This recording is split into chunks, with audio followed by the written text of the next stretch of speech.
Hello and welcome to Grim Survival. I'm back with yet another video because I have nothing better to do but to talk to myself for the next hour and a half or so. But don't worry, I will not talk to myself on video for an hour and a half. I know you have better things to do, so do I. Well, not really, but you know, I could at least say that, so I feel better about it. Situation is I'm stuck here for at least the next hour and a half to 2 hours waiting for people to unload my trailer, so nothing better to do, talk to myself and record it. So yesterday I was stuck in a traffic jam per se. It wasn't necessarily a traffic jam. It was just several trucks because all the smaller vehicles that could do so on the 2-lane little back road that I was on, they all turned around and went the other way. There was an accident blocking the road ahead of me. I could not get through. I had to, eventually they detoured us on a side street. That took me a long way out of my way to get to where I needed to be. Focus. There you go. Anyway, stupid phone. Anyway, so I ended up on this back road that I didn't know, going a direction I didn't know. Fortunately, I have two different GPS systems in this truck, one being the phone with Google, the other being my Rand McNally truck GPS. And because I'm in a truck and I can't just turn on any road, I had to detour around about 30 miles. It took me almost an hour more than it should have to get to where I was going because of the road being blocked. And it got me thinking about a nice topic for a video of Shtf and basically any kind of disaster that's going to affect that you have to leave. Basically, travel in Shtf or something along those lines, probably be the title of the video. But how do you travel in Shtf? Well, my first thoughts on that is I suggest you learn to ride a bike if you don't know how to already. If you live in any kind of city, you are SOL, in my personal opinion. Now, I'm a professional truck driver. I've been a truck driver for over 5 years. I've been to pretty much every major city in the United States.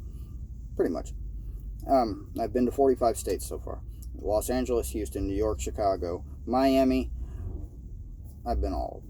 Okay, I've been up and down California, I've been up and down the East Coast, I've been to Boston to Miami, I've been to Miami to Los Angeles back to North Carolina. I've been everywhere, literally.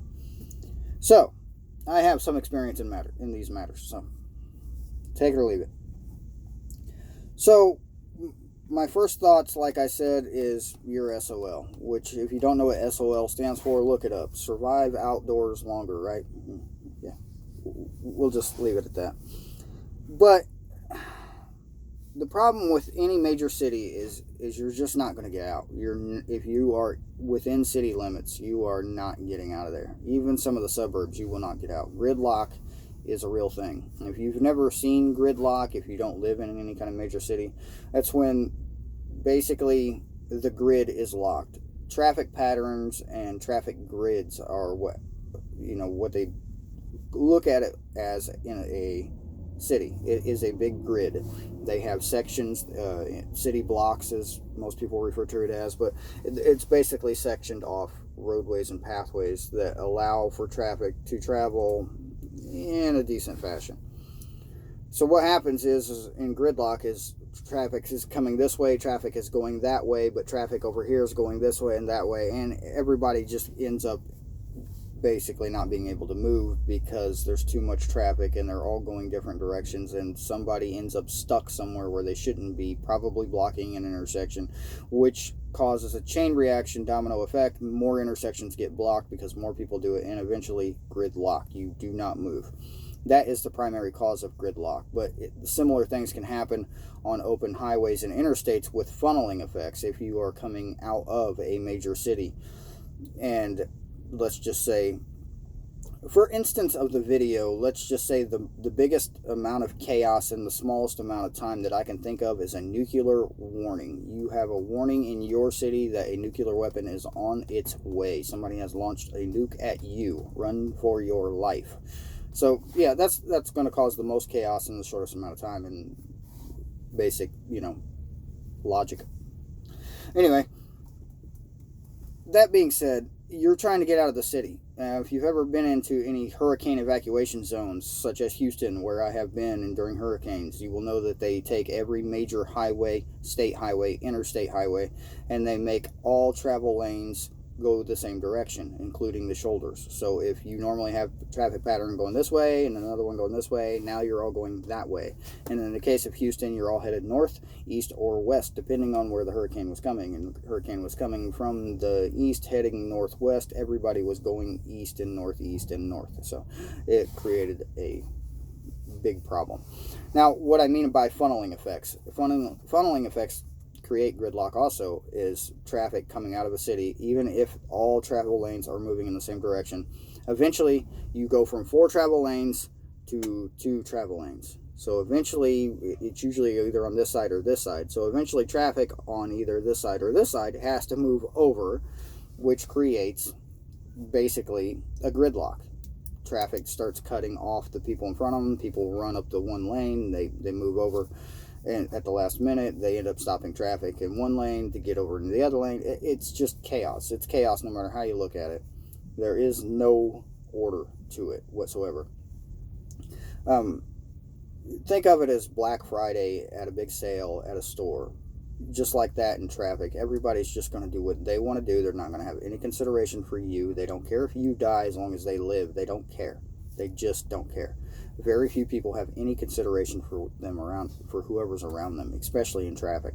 So you're just not going to get out of the city. You're just not going to do it. Not in a car, not in a truck, not even with a bulldozer. You're not getting out of that city unless you're on foot or on a bicycle, or a horse, I suppose.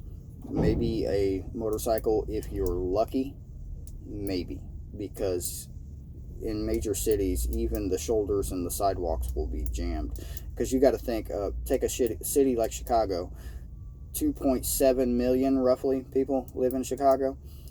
So 2.7 million people, let's just say half of them own a car. 1 million cars with, say, 2 people in each car. So 2 million people and 1 million cars trying to evacuate Chicago immediately.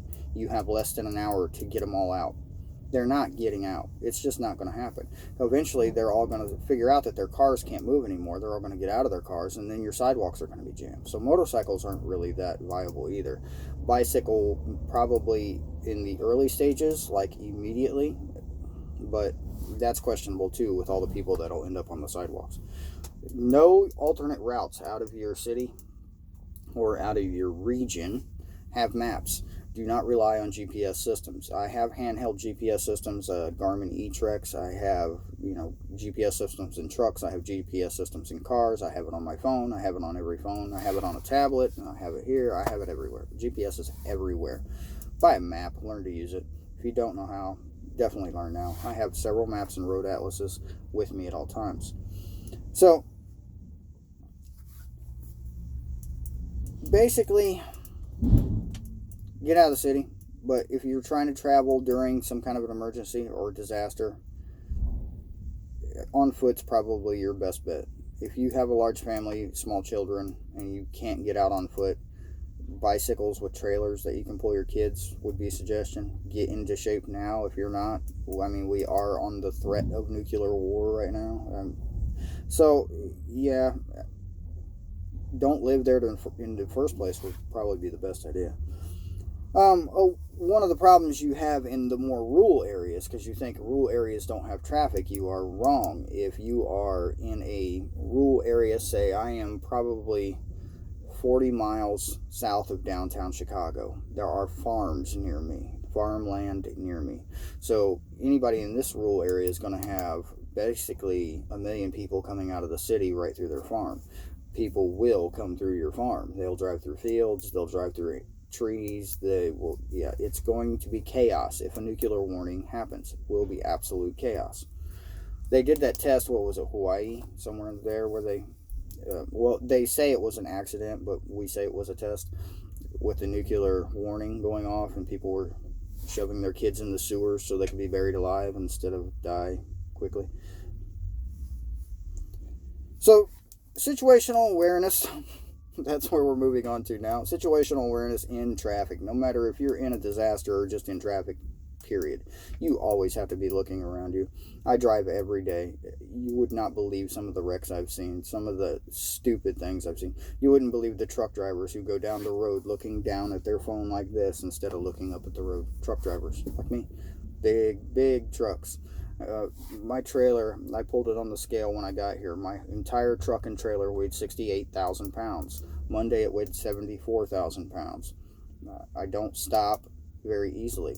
And if I'm looking down at my phone and then suddenly I need to stop because everything in front of me stopped, not happening. So that leaves me two options: go off the road and kill myself, or plow into the traffic and kill them. Take your pick. Do something stupid. Stupid things happen. So situational awareness, you always got to be aware of what's going on around you. You need to be aware of, cars in front of you, around you. You got to be aware of, in a panic situation, vehicles that are just trying to get out no matter who they have to run over. If you end up on foot and you're near a road, people will run you over. If you do end up on foot, I would strongly suggest you stay off of any major road, any major interstate, any major highway. You should know all your alternate routes out, any kind of small road out, just in case. I would not rely on the smaller roads as a guarantee, because even those will end up full. They just won't fill up quite as quickly by the mass population, but the general population around those small areas that know those roads, they will fill up pretty quickly. So, you're questionable at best getting out of the city in any kind of warning like that. If you have 1 to 2 hours to evacuate the city, it is possible, and at some point, I give it about 3/4 of the population will probably escape in cars, maybe, but they're not going to escape that far. And if they get far enough to avoid fallout and things like that, that's just questionable. So if you live in a city and you have no intention on leaving, I would just strongly suggest you make peace with God right now. And if it comes to that, don't be a part of the problem. Just stay home, pray, be with your family.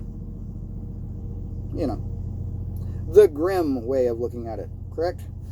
Alright, the only other thing, I've tried to make this video 3 times. I end up complaining about traffic pretty much throughout the other 2 videos. So the whole video, because that's, what I do. I complain about traffic a lot. Traffic circles. Have you ever seen these traffic circles? They're called, Google calls them traffic circles. My truck GPS calls them roundabouts. It's those stupid little things they put where 4-way intersections should be, and then all the traffic can go around it in a counterclockwise motion generally, and then you go around until you get to the turn you're supposed to get to. There's a lot of conspiracies out there that say these are funneling points or checkpoints that they're setting up. You mostly see them outside of rural areas, come to think about it. I mean, outside of rural towns and cities, if you look at any major out, basically, or entrance into a small city, you typically find one of these things, especially in the Midwest now.